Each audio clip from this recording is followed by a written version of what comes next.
कच्चे मकान देखकर कभी किसी से रिश्ता मत तोड़ना, क्योंकि मिट्टी की पकड़ बड़ी मजबूत होती है। संगमरमर पर हैं, चिकने पत्थर पर तो अक्सर पैर फिसल जाया करते हैं।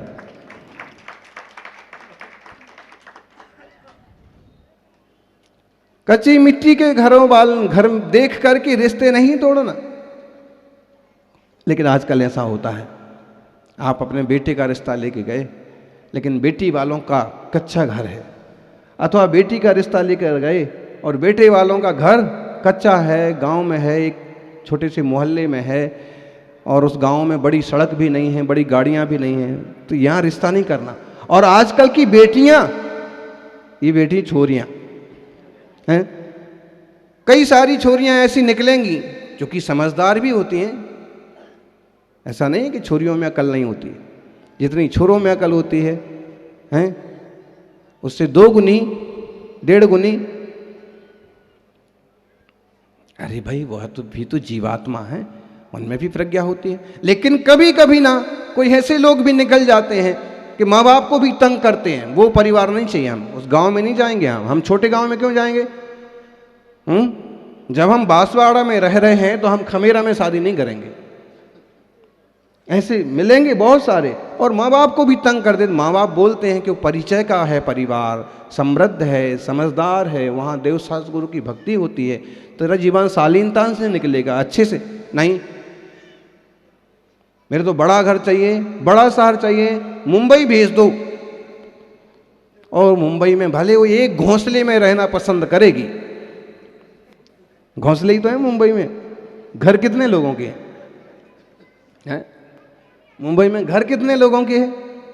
घर तो उसे कहते हैं कि जमीन पर बना हो, जिसमें दादा हो, दादी हो, परिवार हो, काका हो, काकी हो, और सब लोग जिसमें आज़ादी से रहते हो, आंगन हो, हरियाली हो, वो घर कहलाता है।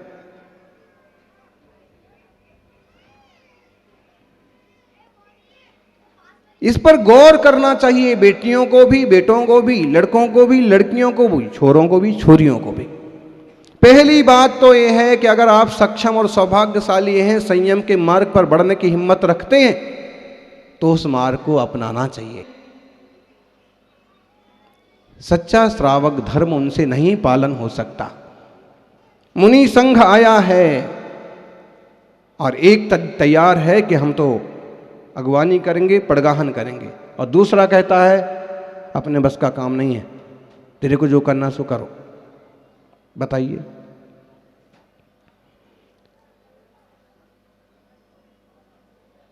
आप लोगों का सौभाग्य है, ऐसे परिवार मिले हैं, ऐसा गांव मिला है कि जहां मुनि संघ आ जाए तो किसी बारात की क्या अगवानी की जाएगी, जैसे मुनि संघ की अगवानी की जाती है। लोग बारात की अगवानी करने के लिए साफा बांधेंगे, बैंड मंगाएंगे, ये करेंगे, वो करेंगे, तमाशा बनाएंगे, लेकिन गुरुओं के प्रति ऐसा बहुमान। और एक बात, मुनि संघ जब आहारचर्या को निकले तो गांव के सारे रास्तों में हे स्वामी नमोस्तु नमोस्तु नमोस्तु ध्वनि।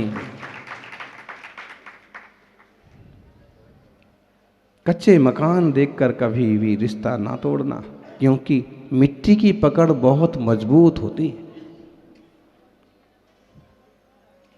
संगमरमर चिकने पत्थर पर तो अक्सर कर लोग फिसल जाया करते हैं, और फिसलते हैं तो हड्डी तोड़वा लिया करते हैं।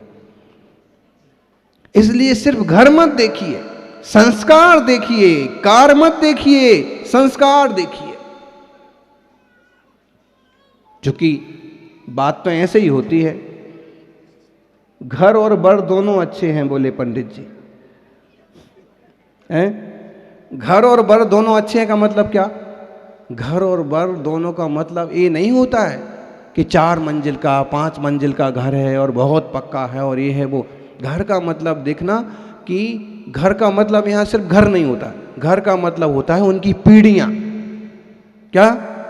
उनकी कुल परंपरा, उनकी पद्धति, इनके दादा भी ऐसे थे, इनके पिता भी ऐसे हैं, इनके परदादा भी ऐसे थे, और एक अच्छे विचार वाले लोग हैं, अच्छे समझदार लोग। आज तक इनके घर में कोई गलत प्रक्रिया नहीं हुई है, खान पान में कहीं कोई दोष नहीं पैदा हुआ है, समाज में सम्मान है, गाँव में हर एक आदमी आदर की नज़र से देखता है। इस टाइप से घर, चाहे वो कबेलू पोष क्यों ना हो, मिट्टी का क्यों ना हो, लेकिन इंसान की अपनी इज्जत होती है।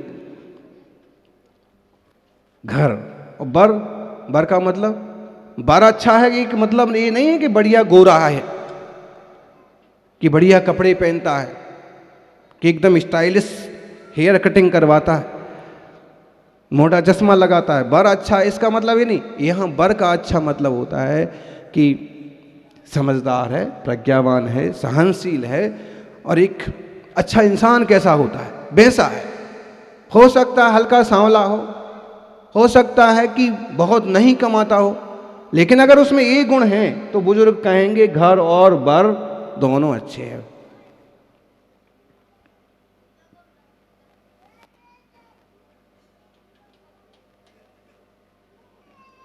ऐसी जगह रहने से शालीनता बनी रहती है।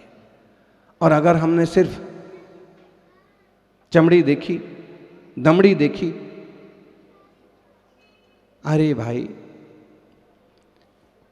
हम उस संस्कृति के लोग हैं कि अगर एक को कुछ हो जाता है तो दूसरा उसके लिए सब कुछ करने के लिए तत्पर होता है कि नहीं, इसकी तबीयत सही होना चाहिए। निराधार नहीं छोड़ देते हैं कि पत्नी का स्वास्थ्य खराब हो गया तो छोड़ दिया, कोई फॉल्ट निकल गया तो छोड़ दिया। साधते हैं, संभालते हैं, सेवा करते हैं। अंकलीकर आचार्य आदि सागर जी की गृहस्थ अवस्था का तो गजब का उदाहरण है। उस जमाने में जबकि कोई ज्यादा प्रचार प्रसार नहीं था, शास्त्र भी बहुत नहीं पढ़े जाते थे, तब की बात है। अब समझ लीजिए कि 1895 जैसी कोई बात होगी, 19वीं शताब्दी की बात। उनकी पत्नी अस्वस्थ हो गई, जो पुरानी कथाओं में पढ़ने को मिलता है। एक जमींदार परिवार से उनका विवाह हुआ था, वे खुद भी छोटे गांव के जमींदार थे। सांगली के पास आज भी उनकी कई सारी ज़मीनें हैं, उनके पीढ़ी के लोग चलाते हैं, रहते हैं।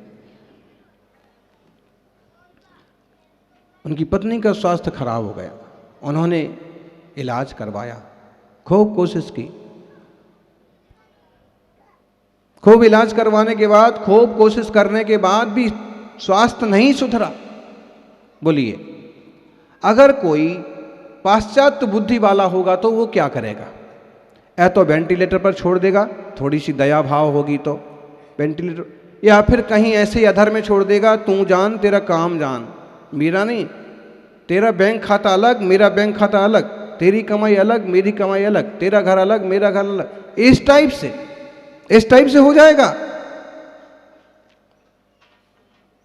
वो हमारे संस्कार में नहीं है। उस जमाने में अंकलीकर जो गृहस्थी में शिव गोंडा पाटिल कहलाते थे, गांव के मुखिया टाइप के जो लोग होते थे उनको गोंडा लगाते थे। गोंडा, गुंडा, बाद में गुंडा शब्द हो गया मुंबई जाकर के, लेकिन है ये बहुत महत्वपूर्ण शब्द। तो शिव गोंडा पाटिल, तो उन्होंने सांगली भी, कोल्हापुर भी, सब तरफ से कोशिश की कि इसका स्वास्थ्य सही हो जाए, डॉक्टर्स, लेकिन तब इतने संसाधन भी नहीं थे। तो मालूम पड़ा कि शरीर क्षीण होता गया, मरणासन स्थिति हो गई। उनकी अभी उम्र 35-37 साल है, पत्नी की उम्र ऐसे 33-34 कुछ रही होगी। उस अवस्था में भी उन्होंने इतना धैर्य रखा कि जब स्वास्थ्य ठीक नहीं हो रहा है तो उन्होंने कहा कि तू अब सब संसार का जंजाल छोड़, अब समाधि मरण की तैयारी कर, संथारा संलेखना। इस पर बहुत सारे पिछले वर्षों में खूब उठापटक हुई, संथारा का विरोध भी किया गया। अभी इंदौर के कुछ लोग आए थे और उन्होंने इस पर एक बहुत अच्छी पिक्चर बनाई, वीर गोमटेसा। संथारे की पुष्टि की और बाकायदा उसको अच्छे से सिद्ध किया। चूँकि युवा लोग जो हैं वो पिक्चर देखना पसंद करते, या समझ लीजिए कि कोई सीन दिखाया जाए कि सुनने और देखने की चीज़ हो तो उसको जल्दी एग्री कर लेते हैं, जल्दी स्वीकार कर लेते हैं, लेकिन किताब पढ़ने दो तो नई पीढ़ी उतना जल्दी से नहीं पकड़ पाती। तो उन्होंने वैसा किया। उस जमाने में उन्होंने अपनी पत्नी को संथारा दिलाया, धीरे धीरे त्याग कर, धीरे धीरे सब। उसने कहा कि 2 छोटे छोटे बच्चे हैं, आप इन मेरे बच्चों को संभालना। उन्होंने कहा भाई बच्चे तेरे अकेले थोड़ी हैं, मेरे भी हैं, संभाल लेंगे, बड़ा करेंगे। उसने कहा ये कैसे संभालोगे? 8-10 साल के बच्चे आप संभालोगे कैसे? मेरे जाने के बाद आप दूसरी शादी कर लेना। देखना एक अणुव्रती श्रावक। उन्होंने कहा कि नहीं, तेरे जाने के बाद शादी की कोई बात ही नहीं।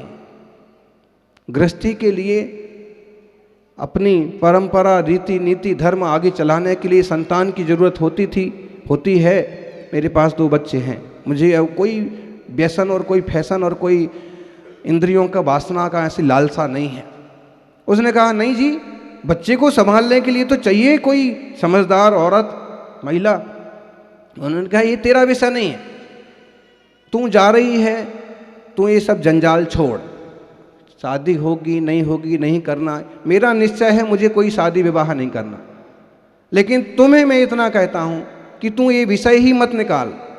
नमोकार का मैं तुम्हें जाप सुनाता हूं, शास्त्र सुनाता हूं, अपने परिणाम उस दिशा में ले जा। एक जीवन है हमारे पास, तुम्हारे पास। इस जीवन के माध्यम से हम अच्छा धर्म ध्यान करके, अच्छा समाधि मरण करके अपने भाव सुधार सकते हैं। और अगर इसी को राग द्वेष मोह में उलझा देंगे तो संसार बढ़ेगा। और इस ढंग से उन्होंने अपनी पत्नी को समझाया। बताइए, पति पत्नी के रिश्ते माने संसार के रिश्ते, राग बढ़ाने वाले रिश्ते। लेकिन वहां ये सिद्ध करके दिखा दिया कि पति पत्नी के रिश्ते या एक धर्मात्मा श्रावकों के रिश्ते केवल राग बढ़ाने के रिश्ते नहीं होते हैं, एक दूसरे को आगे बढ़ाने के भी रिश्ते होते हैं। भाई तू जाना चाहती है शिखर जी, ठीक है, मम्मी पापा के साथ चले जा, अभी बिजनेस चल रहा है, हम बाद में चले जाएंगे। पति जाना चाहते हैं मुनीश्री के बिहार में, ठीक है, आप हो आओ 10-15 दिन के लिए, 8 दिन के लिए, हम घर देख लेंगे। ऐसी रीति नीति है। आप आश्चर्य करेंगे कि एक पति शिवगोंडा पाटिल ने धीरे धीरे त्याग करा करके अपनी पत्नी का, उनका नाम था आऊबाई, महाराष्ट्र का नाम, विधि पूर्वक समाधि मरण कराया था। मतलब है कि ये रिश्ते कैसे रिश्ते होना चाहिए। छोड़ के भाग खड़े हुए, हॉस्पिटल में पटक दिया, भाग खड़े हुए। कोविड-19 में आप देख लीजिए, बहुत लोगों को मालूम पड़ गया कि कितने अपने हैं और कितने ऐसे बेटे भी निकले कि अपने बाप को हॉस्पिटल में डाल दिया।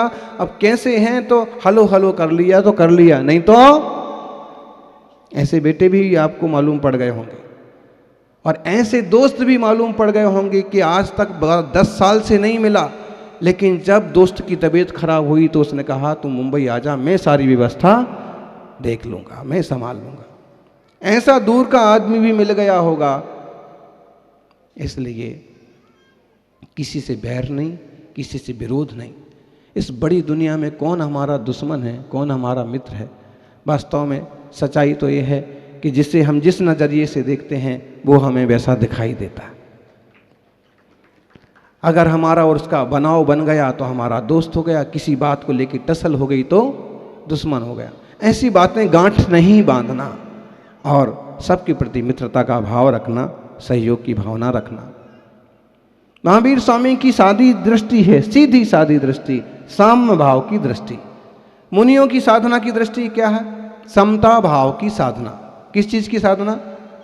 जैसे आप बोलते हो ना कि आचार्य महाराज की साधना बहुत बड़ी है, मुनिराजों की साधना बहुत ऊंची है। फिर कभी कभी आप भी, मैं भी इस बार 10 उपास की साधना कर रहा हूँ या 3 उपास की साधना कर रहा हूँ। इस बार मैंने पर्युषण में 10 एकासन की साधना की। साधना मतलब क्या? बोलो बोलो युवाओं, साधना मतलब क्या? साधना कभी जैसे आप बल्ब लगाने के लिए चढ़े हैं स्टूल पर, तो आप क्या बोलते हैं साथ में खड़ी हुई व्यक्ति को? इसको साधना जरा, हैं? स्टूल को साधना। साधना का मतलब संभाल के रखना, पकड़ के रखना। इसको अपन सादे शब्दों में समझ रहे, शास्त्र की तो बहुत ऊंची बातें हैं। साधना का मतलब है साधना, अपने आप को साधना। अभी तक आप दिन में 10 बार खाते थे और पर्युषण की, अष्टमी और की, पंचकल्याण की क्या है, कोई मतलब नहीं, हमें जो करना सो। लेकिन अब आप समझदार हुए कि नहीं, साधना है, 2 बार ही भोजन करना है, 1 बार ही भोजन करना है, रात में नहीं खाना है। ये साधा। किसको साधा? हमने अपने मन को साधा, अपनी इंद्रियों को साधा। गुरुदेव ने किसको साधा? अपने चित्त को साधा। साधना, साधा, साधना। हम अपने आप को साधेंगे, अपने परिणामों को साधेंगे तो समता बढ़ेगी, शांति बढ़ेगी, और शांति समता बढ़ेगी, आत्मा मोक्ष मार्ग की ओर बढ़ेगी। गर्भ कल्याणक महोत्सव में किसी जीव के गर्भ की महिमा को गाया जाता है। क्या हो, ये जीव गर्भ में आया। अरे गर्भ में केवल इंसान और त्रियंच के जीव ही आते हैं। इंसान गर्भ से जन्म लेता है, क्योंकि आजकल तो इंसानों का जन्म भी जो है वो टेस्ट ट्यूब बेबी ऐसे भी होने लगा, बताइए।